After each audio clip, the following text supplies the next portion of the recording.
कही कारण आगमन तुम्हारा।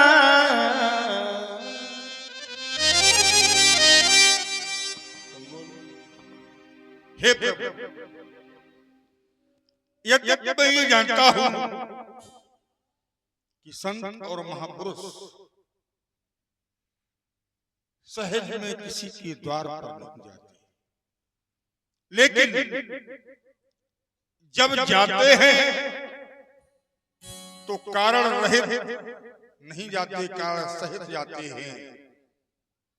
मन में एक अभिलाषा जन्म ले रही, हे मुनिश्रेष्ठ, आपका आगमन हुआ, कारण सहित हुआ या कारण रहित हुआ, सकारण हुआ या अकारण हुआ।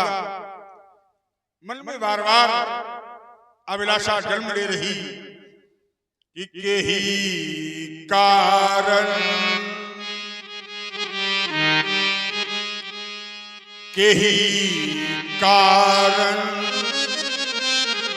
आगमन तुम्हारा, कहाऊ सो करम, हाँ कहाऊ सो करम, न लागही बारा कारण।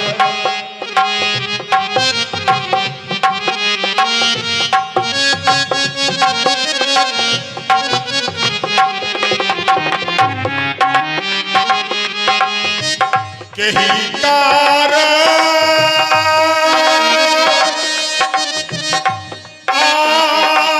आगमन तुम्हारा,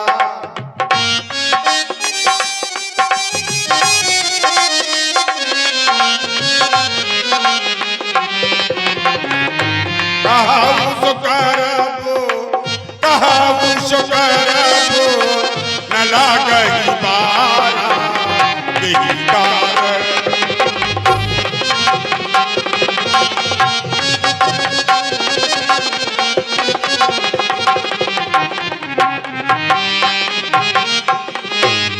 आपके कहने में विलंब होगा भगवान, लेकिन इस दशरथ को करने में विलंब नहीं होगा, आपकी आज्ञा पालन करने में विलंब नहीं होगा। भगवान के ही कारण आगमन तुम्हारा। राजा प्रभु, तुम्हारे द्वारा कहा गया कि हे भगवान, आपको कहने में विलंब होगा लेकिन हमें करने में विलंब नहीं होगा, इसीलिए तो हम राज दरबार में उपस्थित हुए। किसी संत महापुरुष का आगमन राज दरबारों में कारण रहित नहीं वरन कारण सहित होता है, ये तुम भली भांति जानते हो। हमारा अभीष्ट क्या है, आने का कारण क्या है, ध्यान देकर सुनो, अपने मार्ग से विचलित मत होना। अनुज समाह असुर समाह सतावे मोहि,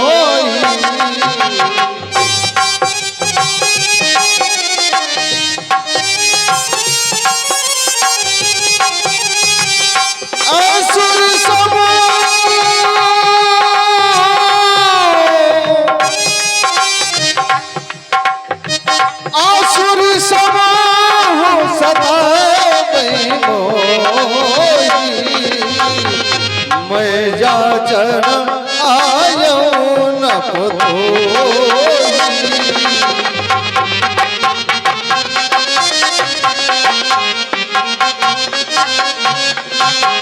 हे राजन, जिस समय यज्ञ में करता हूँ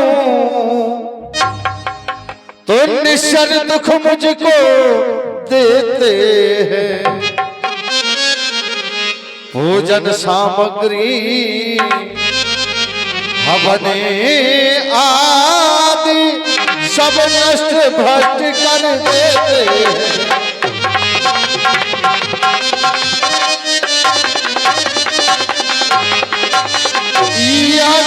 यदि उनसे युद्ध करें तो यज्ञ कार्य सब खंडित है। और धनुआ लेकर मैं लड़ूं नहीं, मेरा प्रण भी यह निश्चित है।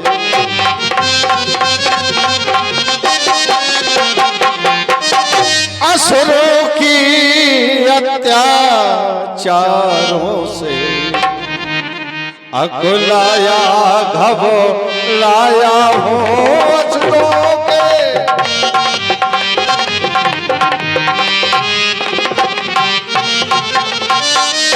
रक्षा और सहायता दो चीजें राजन मैं लेने आया हूँ।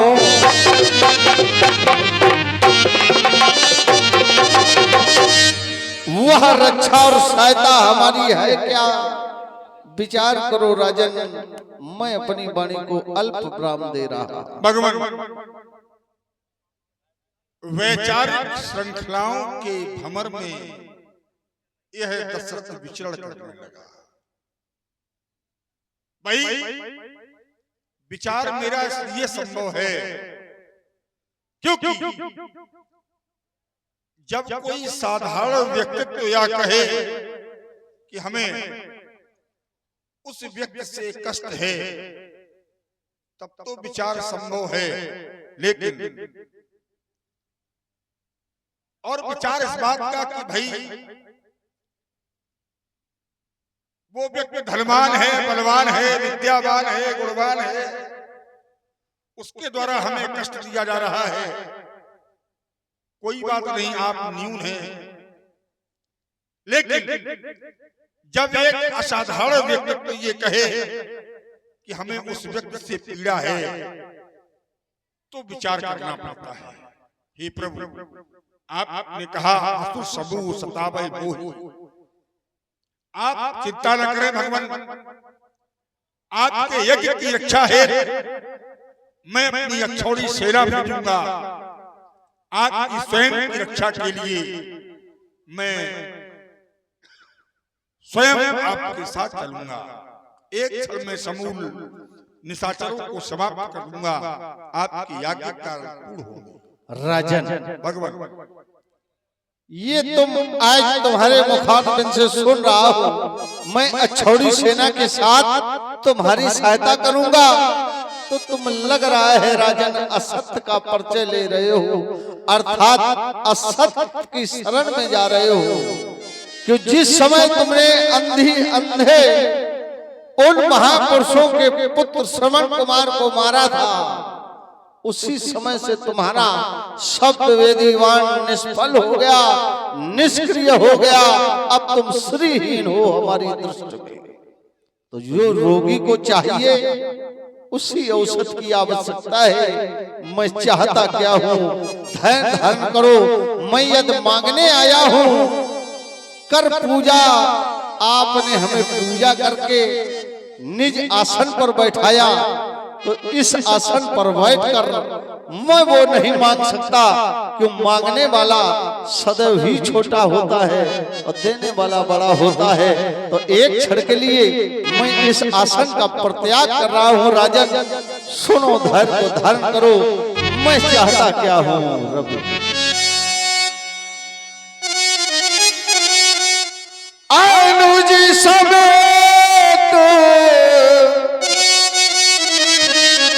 अनुज समेत देव रघुनाथ था।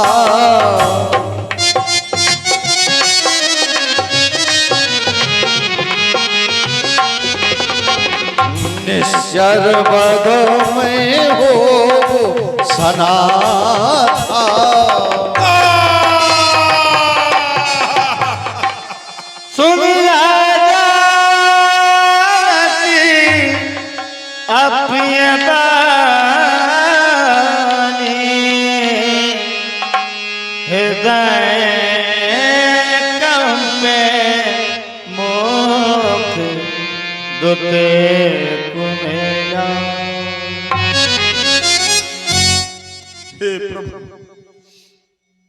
आपका आगमन हुआ, मैं मेरे मन को अति प्रसन्नता हुई। लेकिन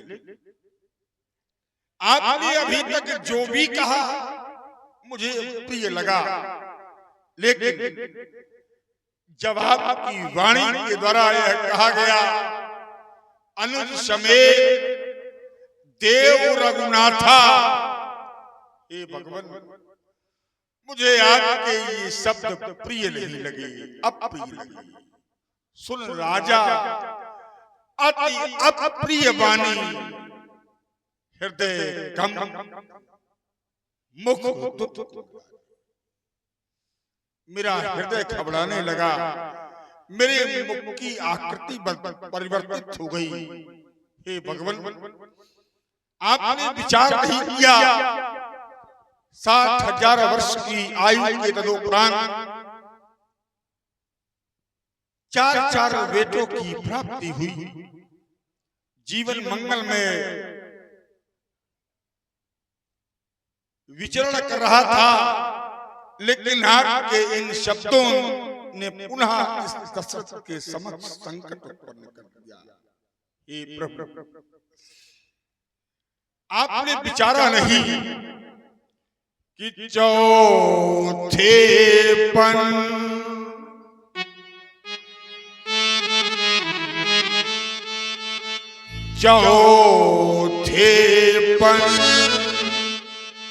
पायौ सोत चारी,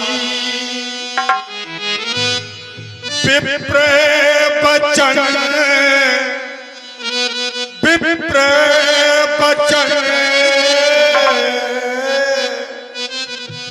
नहीं कहे विचार। आपने विचारा नहीं ये पूरा दशरथ बिना राम के कैसे जीवित रहेगा। हे प्रभु मेरा आपसे आग्रह है, राघव को न दूंगा मुनिनाथ मरते मरते।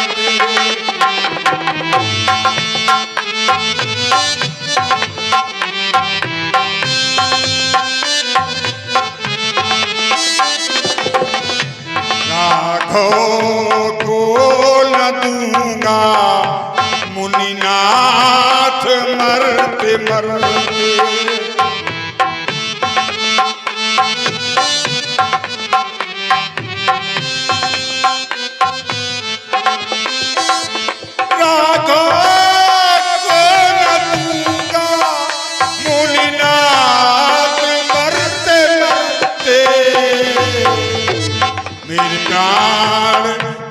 बचेंगे ये कान करते करते मेरी कान।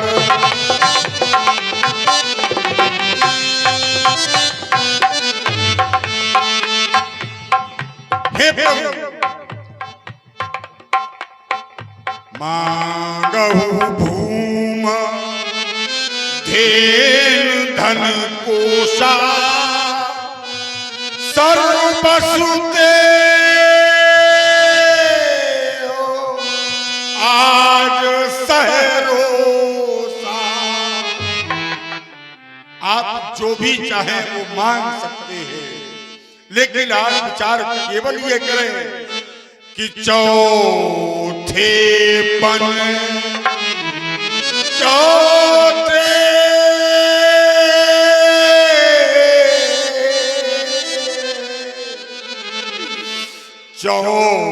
चौथेपन पायौ सोत चारी,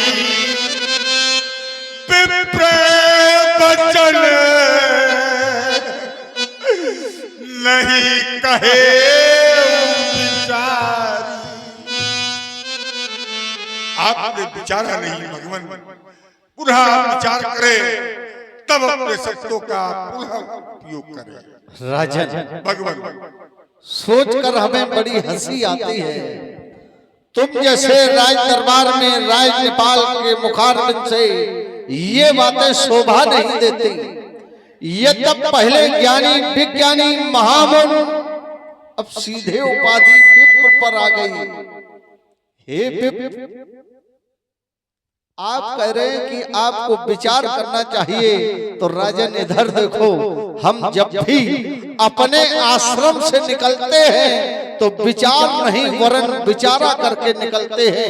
तब मनवर मन कीन विचारा, मैंने ये पहले ही विचार कर लिया है, विचार करने की हमें आवश्यकता नहीं, विचार करने की आवश्यकता तुम्हें है। और तुम तो क्या कह रहे हो, मुनिनाथ राम को न दूंगा मैं मरते मरते। अच्छा, तो ये तुम्हारा पिता मोह है।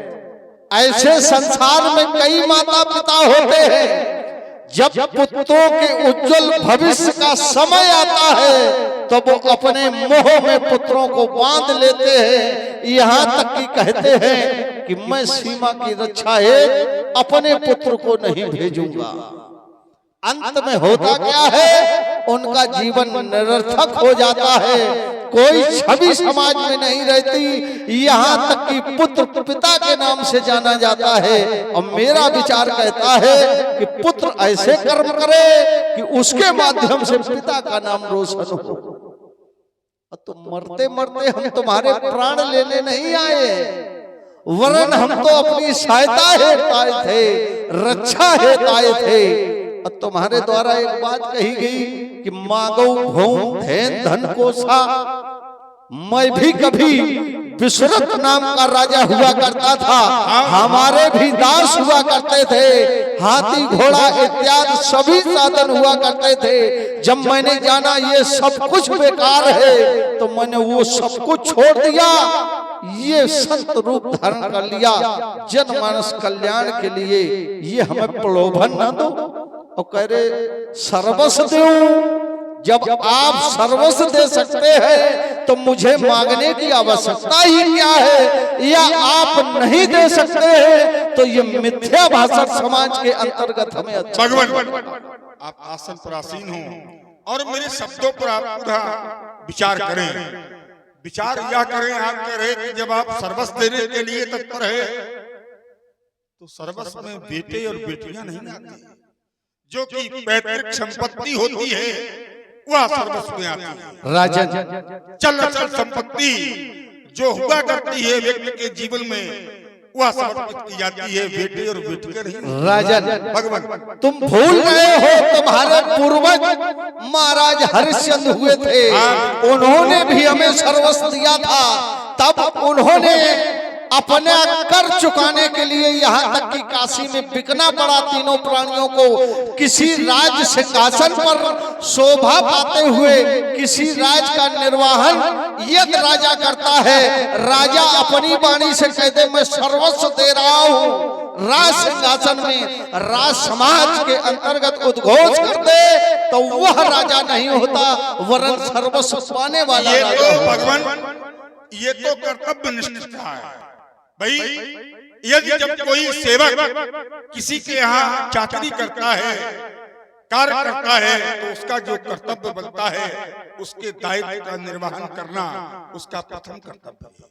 और वही कर्तव्य की पूर्ति मेरे पूर्वज महाराजा श्री हरिश्चंद्र जी के द्वारा प्रस्तुत की गई। उन्होंने जब तक कर का टका प्राप्त नहीं कर लिया तब तक अपने बेटे रोहितास के शव को उस जल में प्रवाहित नहीं होने दिया। राजन एक क्षण भगवान मेरी एक क्षण की बात, आप कह रहे सर्वस्व, उन्होंने उनका ये सर्वस्व नहीं, आपने आपके द्वारा जो मांगा गया कुंजी और लगाम, कुंजी और लगाम आपको उन्होंने समर्पित की, उसका ये भाव नहीं कि वो स्वयं आपके अधीन हो गए या उनके बेटे और बेटियां आपके अधीन हो गई, उनकी अर्धांगिनी आपके अधीन हो गई ना, जो चल अचल संपत्ति है वो आपके अधीन है।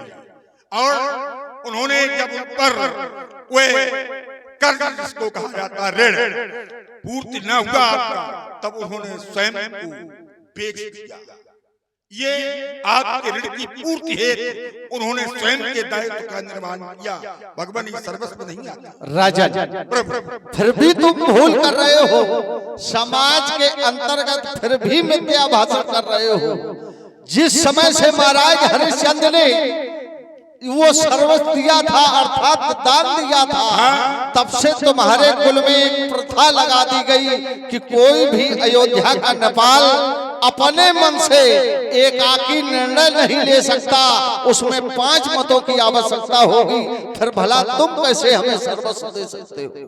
भाई देखिए, मैं यहाँ का राजा हूँ और राजा होने के नाते ये मेरा भाव है, मैं कह रहा हूँ।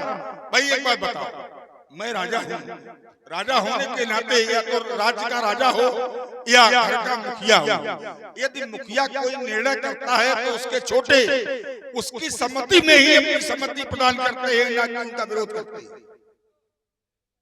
बताइए आप लोग क्या विरोध करेंगे? यदि उनके अंदर भगवान ने बुद्धि दी होगी तो। भाई राजा कोई निर्णय करता है तो ये राजा की महानता है कि वह अपने सचिवों से, अपने मंत्रियों से परामर्श करता है। ये राजा की महानता है, ना कि न्यूनता, है ना। और जब एक पिता अपने घर में कोई निर्णय लेता है तो अपने बेटों से, अपनी अर्धांगिनी से परामर्श करता है, मशवरा करता है, तो ये उसकी महानता है, ना कि न्यूनता है या कायरता है। राजा भगवान तुम्हारी वाणी को मैं बड़े ध्यान से सुन रहा हूँ। देव भूप मन हर्षित तजो मोह अज्ञान, धर्म सोयस तुमको उनको अत कल्याण। ये चाहते हो उनका कल्याण होगा तो मैं हमारी बात माननी चाहिए। रही बात ये राज और ताज, हमें इसकी आवश्यकता नहीं है। मुझे तो वही चाहिए जब रोगी किसी रोग से ग्रसित हो और उसे औषधि का नाम तक ज्ञात हो जाए तो उसे तो वही औषध चाहिए, ना कि आप इधर उधर घुमा रहे हो। ये हमें अच्छा नहीं लग रहा है। अब आपको मैं सीधी बात बताऊंगा। आप कह रहे हैं कि हमको घुमा रहे हो ना, मैं आपको समझाने का प्रयत्न कर रहा था, लेकिन मेरे शब्दों को आपने समझने का राजा भगवान हम जानना चाहते हैं, एक क्षण हम जानना चाहते हैं आपको पुत्रों की प्राप्ति ये चौथेपन में कैसे हुई? चौथे उसका माध्यम क्या हुआ? पुत्रेष्टि सलाह हुई, पुत्रेष्टि यज्ञ संविधान, और ये संतों के माध्यम से करवाया गया। बिल्कुल बिल्कुल, अरे उसमें कोई कहने वाला विषय। जब यज्ञ प्रथम पिता है तुम्हारे पुत्रों के, तो आज संकट है यज्ञों पर, तो द्वितीय में पिता तुम हो। तो जब पिता पर संकट है और पुत्र को तुम घर में रखो तो तुम्हारा कल्याण नहीं होगा। इसलिए ये मोह तजो, अज्ञानता छोड़ो तो तुम्हारा कल्याण होगा। देखिए, अब आप कह रहे हैं संतन को सर्वस्व, मैं इसका भी विरोध नहीं कर रहा भाई, ये आपका विषय है। लेकिन वर्तमान स्थिति में, वर्तमान समय में हम उनके पिता हैं और वो हमारे पुत्र हैं। और एक पिता को चाहिए क्या? मेरी 60,000 वर्ष की आयु हो गई भगवान, मैं जो कहना चाहता हूँ मैं आप समझ नहीं पा रहे हैं। और कहना मैं ये चाहता हूँ कि जब व्यक्ति वृद्ध हो जाता है, बूढ़ा हो जाता है, तो संसार में फिर किसी अन्य की आवश्यकता नहीं होती और चलने के लिए पुत्र रूपी एक लाठी की आवश्यकता पड़ती है प्यारे। इसलिए भगवान आप मेरे शब्दों को सुने। इस बुढ़ापे का सहारा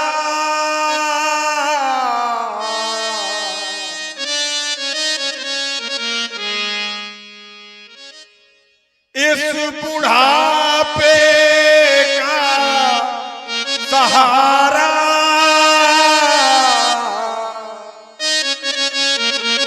वो जीवन है हमारा।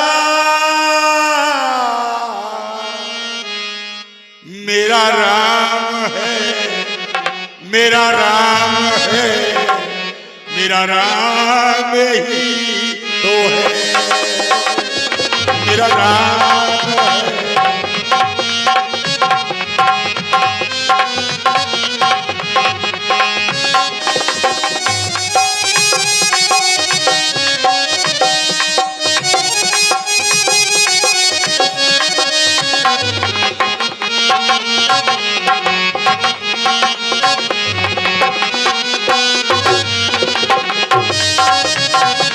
मेरा राम है, मेरा राम है, मेरा राम ही तो है। मेरा राम है, मेरा राम है, मेरा राम ही तो है।